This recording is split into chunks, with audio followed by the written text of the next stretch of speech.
सोहन अपनी सब्जियों और फलों की दुकान खोल रहा था और मन ही मन सोच रहा था, काश आज सारी सब्जियां बिक जाती।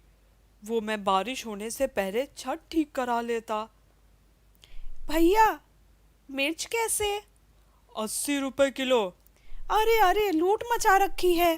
अरे बहन, बड़ी मेहनत करते हैं हम। रखो अपनी मिर्च अपने पास, मैं कहीं और से जाकर ले लूंगी। तभी वहां एक आदमी आता है। भैया, ये सारी सब्जी और फल कितने में दोगे? है, आपको ये सब चाहिए? 2000 में दे दूंगा। ठीक है फिर, और वो सोहन को 2000 रुपये देता है। सोहन वो पैसे लेकर सीमेंट वाले रामू की दुकान पर पहुंचता है। अरे सोहन भाई, तुमको किसी ने ठग लिया क्या? नकली नोट है ये।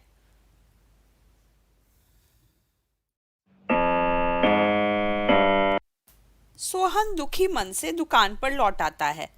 तभी वहां एक बूढ़ी महिला आती है। बेटा, ये सेब मुझे दे दो, बड़ी भूख लगी है। अरे दादी, मेरा अभी अभी बहुत बड़ा नुकसान हुआ है। मेरे पास खाने के लिए भी पैसे नहीं हैं। आज रात यही खाने का सोचा था, पर आप ले लीजिए। बूढ़ी दादी फल लेकर खाने लगती है। सोहन घर आ जाता है। देखता है कि पीछे पीछे वो बूढ़ी दादी उसके घर आ गई है। अरे अरे, आप तो पीछे ही पड़ गई मेरे। मैंने कहा था ना, मेरे पास और कुछ भी नहीं है।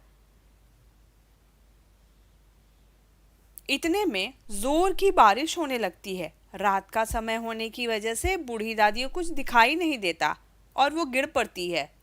संभल कर दादी। बेटा, क्या मैं यही रात गुजार लूं? दादी, मेरे घर की छत खराब है, पानी टपकने लगेगा, पर आ जाओ।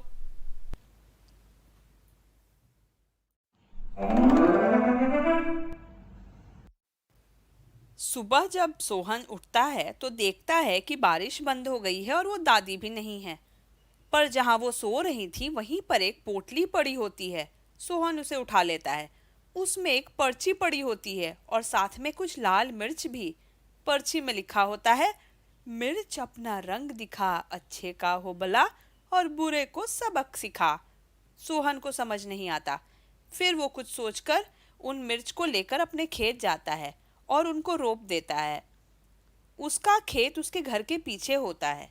अगली सुबह जब वो उठता है तो खिड़की के बाहर उसे कुछ चमकता हुआ दिखाई देता है। वो भाग के जाता है। देखता है कि मिर्च का झाड़ निकल आया है और उस पर सुंदर सुंदर बड़ी बड़ी सोने की मिर्चें लगी हुई हैं। उसकी खुशी का ठिकाना नहीं रहता। सोहन की जिंदगी रातों रात बदल जाती है। धीरे धीरे उन सोने की मिर्च की वजह से सोहन की पूरी जिंदगी बदल जाती है। वो मन ही मन बूढ़ी दादी को धन्यवाद करता। समय बीतता है। सोहन की शादी और फिर बच्चे हैं अब। बेटा, हमें हमेशा दूसरों की मदद करनी चाहिए, भगवान हमारी मदद करते हैं फिर, वो अपने बच्चों से कहता। सोहन की पत्नी बहुत ही घमंडी और नकचढ़ी औरत थी।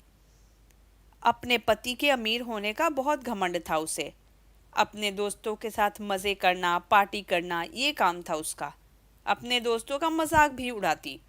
उसे अपने आगे कोई अच्छा नहीं लगता था। ये क्या पहन रखा है तूने, काम वाली लग रही है, जा मेरे बर्तन धो दे। उसके दोस्त भी मतलबी थे। खाने पीने के लिए और ऐश करने के लिए उसके साथ रहते थे। एक दिन सोहन खेत पर होता है और वहां उसे एक जहरीला सांप काट लेता है। उसकी मृत्यु हो जाती है। उसकी पत्नी नीतू पर दुख का पहाड़ टूट पड़ता है। धीरे धीरे पैसे खत्म होने लगते हैं। वो अपने दोस्तों से मदद मांगती है, लेकिन सब कुछ ना कुछ बहाना कर गायब हो जाते हैं। अब वो अकेली पड़ गई है। एक दिन उसकी बेटी बहुत बीमार पड़ जाती है। डॉक्टर के पास ले जाने के लिए पैसे नहीं हैं। रोते रोते उसे सोहन की कही बात याद आती है। बूढ़ी दादी और मिर्च की बात कर रहे थे, हे भगवान मेरी मदद कीजिए। फिर वो पोटली ढूंढने लगती है। फिर उसे कुछ छोटी सी एक पोटली दिखाई देती है। खोलती है तो देखती है कि उसमें कुछ लाल मिर्च हैं। समझ तो नहीं आता, पर वो खेत में जाकर उन्हें डाल देती है। अगले दिन जाकर देखती है तो वहां कुछ नहीं होता। उसे बिल्कुल समझ नहीं आ रहा था। बेटी के लिए दवा खरीदने के पैसे नहीं हैं। वो अपनी सहेली के घर जाती है। अरे जा यहाँ से, मेरे पास कुछ नहीं है तुझे देने के लिए। चली आई मांगने के लिए हाथ उठा के। चल निकल यहाँ से। दुखी मन से वो लौट रही होती है। तभी एक जगह मजदूरी कर रहे लोग दिखते हैं। भैया मुझे भी कुछ काम दे दो, मैं और मेरे बच्चे भूखे हैं, मेरी बेटी बीमार है। वहां का साहूकार कहता है, चल लग जा काम पर, शाम को मिलेंगे पैसे। वो बहुत मेहनत से काम करती है। तभी एक महिला बेहोश होकर गिर जाती है। नीतू उसको उठाकर बिठाती है, फिर दौड़कर पानी लाती है। धन्यवाद बहन, भगवान तुम्हारा भला करे। शाम होती है, साहूकार आता है और सबको थोड़े थोड़े पैसे देता है। जब नीतू की बारी आती है, तू तो पूरे दिन बैठकर बातें कर रही थी, देखा मैंने तुझे वहां पे इसके साथ बैठी हुई थी। किस बात के पैसे दूं तुझे, चल निकल। कैसी बात कर रहे हैं साहब, इतनी मेहनत की मैंने, भगवान सब देख रहा है। अरे निकालो इस कामचोर को यहाँ से, मैं तो उनकी मदद कर रही थी, वो बेहोश होकर गिर गई थी। अपनी मदद कर ले पहले, दूसरे की मदद, निकल यहाँ से तू। नीतू रोते रोते घर पहुंचती है। अचानक उसे खिड़की के बाहर कुछ चमकीला दिखता है। वो दौड़कर जाती है तो देखती है कि सोने की मिर्च उगी है। उसकी खुशी का ठिकाना नहीं रहता। अगर आपको हमारी कहानी अच्छी लगी हो तो प्लीज़ हमें लाइक करें, सब्सक्राइब करें और कमेंट कर कर बताएं कि अगली कहानी आप कौन सी देखना चाहेंगे।